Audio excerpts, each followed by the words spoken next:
Yeah, and the question is the amendment to be agreed to. I call the honourable member for Menzies this time. Thank you, Mr Deputy Speaker. As I was saying, what the government is effectively doing is reducing the baby bonus from $5,000 to $2,000 for a first child and for $1,000 for second and subsequent children. Now, technically, they're abolishing the baby bonus, but they are then introducing a payment under the family tax benefits regime.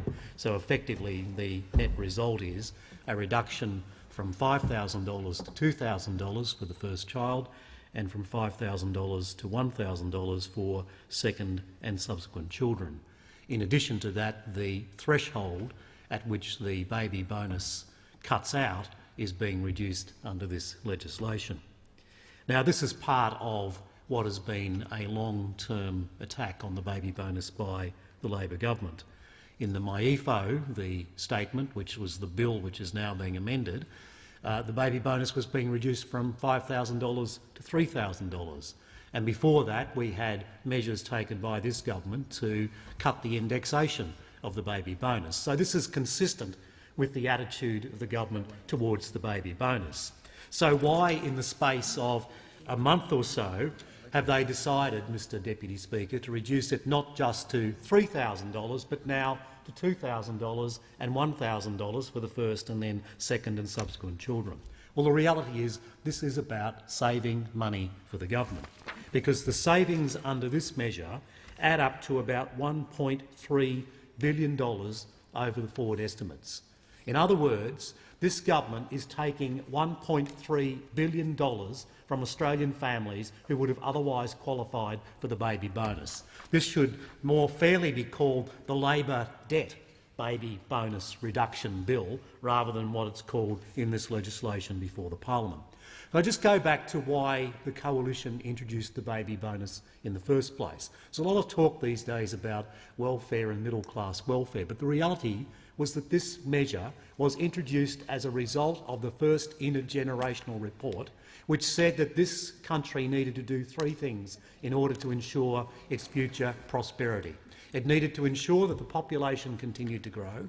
We need to ensure that participation was there for as many people as possibly could in the Australian economy. And thirdly, we needed to increase productivity. Population, participation and productivity were the three key levers for economic prosperity as identified by the intergenerational report when it was first released by the former Treasurer, Mr Costello. Why is population important? For a couple of reasons. One is that at that stage the fertility rate, the birth rate in Australia, had fallen to 1.7. That is 1.7 children per woman on average. The replacement rate is about 2.1.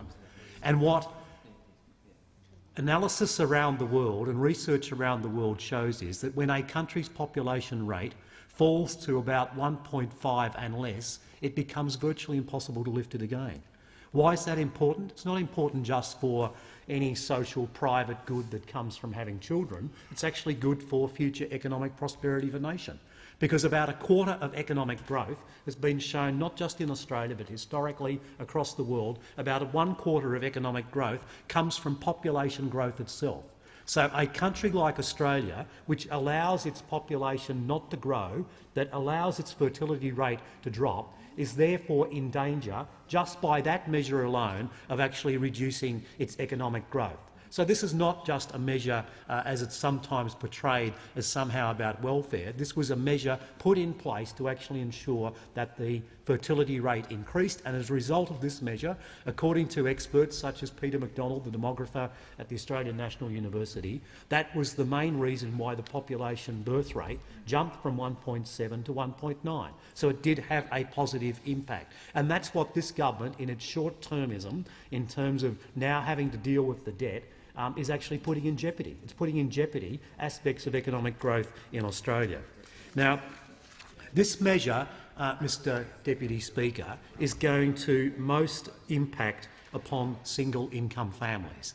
For those families where a partner is in the workforce, then the parental leave scheme was introduced, and those people who qualify for the parental leave scheme don't qualify for the baby bonus. So some of the funding that was there originally for the baby bonus now goes towards the parental leave scheme. But for those who have a single income, those who have stay-at-home mums, typically as an example, are going to be the ones who cop this 1 point. Order, honourable members, time has expired. The question is that the amendments be agreed to. I call the honourable member for Those Menzies. single-income families, Mr Deputy Speaker, are going to be the ones who cop the brunt of this $1.3 billion increase, a decrease in funding to families over the forward estimates. Mr Deputy Speaker, this is not a measure that the Coalition would have taken.